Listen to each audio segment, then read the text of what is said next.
When we arrive, there are so many there, with love in their eyes, and smiles and laughter. There's so much caring when we arrive. A celebration of life. But life has two sides to it, you know? And why is it we pay attention to the one side and not the other? Because when it comes time to leave, we should be surrounded by love, just as when we came. I lost my wife in January of '08, and it was a year, 13 months of fighting ovarian cancer. And when the time came, fortunately, we saw fit to bring in hospice care, Secours Hospice care, into the house. And they were there for the last 3 or 4 weeks. And it was just a godsend. Nobody likes to speak of the word death or that we will have some limit to our lifespan, and whether, again, we are very young or very old. And it's that lack of understanding that brings people to a conflict when one of their loved ones or the patient themselves is faced with death. And I think what hospice offers is the environment where we, as providers, deliver this service from a medical standpoint as far as health care.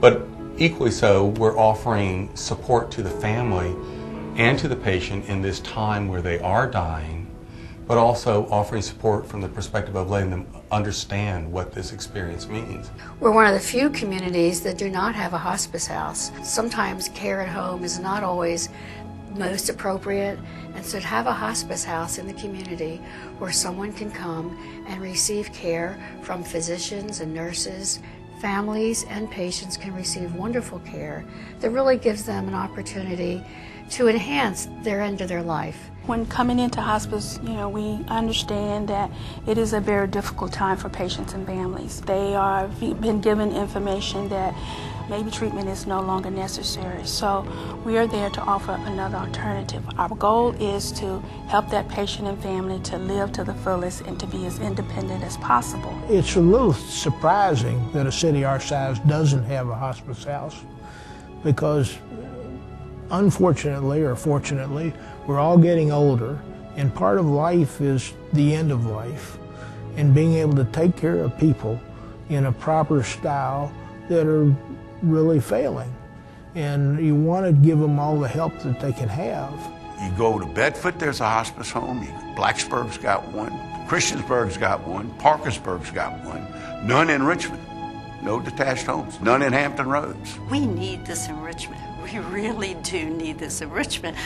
I don't understand why we don't have anything like this. Other major health systems in the community are supportive, as well as the medical community, as well as the community leaders. So this is really a community program, but being sponsored and developed and matured by Secours.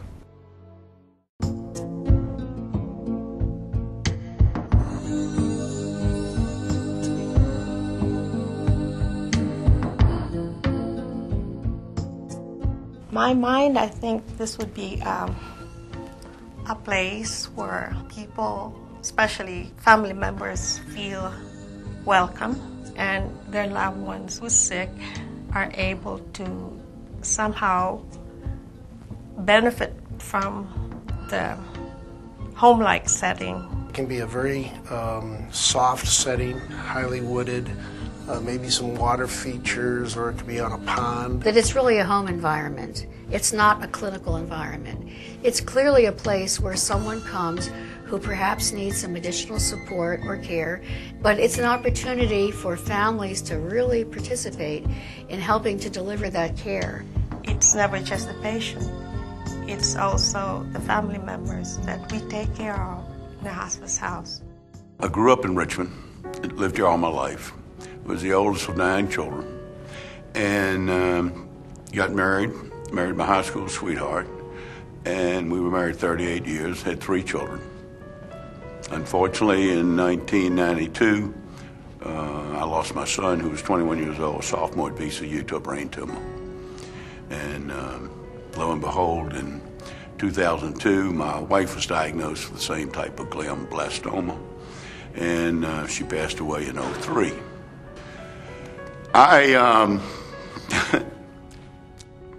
reclined in bed with her on December 23rd when she was diagnosed, and I said, you know, this would be funny if it wasn't something serious. And she said, it happened to me for a reason.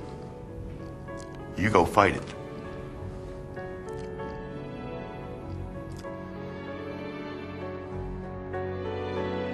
Richmond's first hospice house.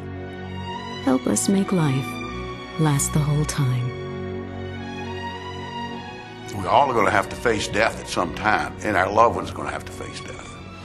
And I think it's a very inexpensive investment to be able to have a facility to help you take care of your dying loved one.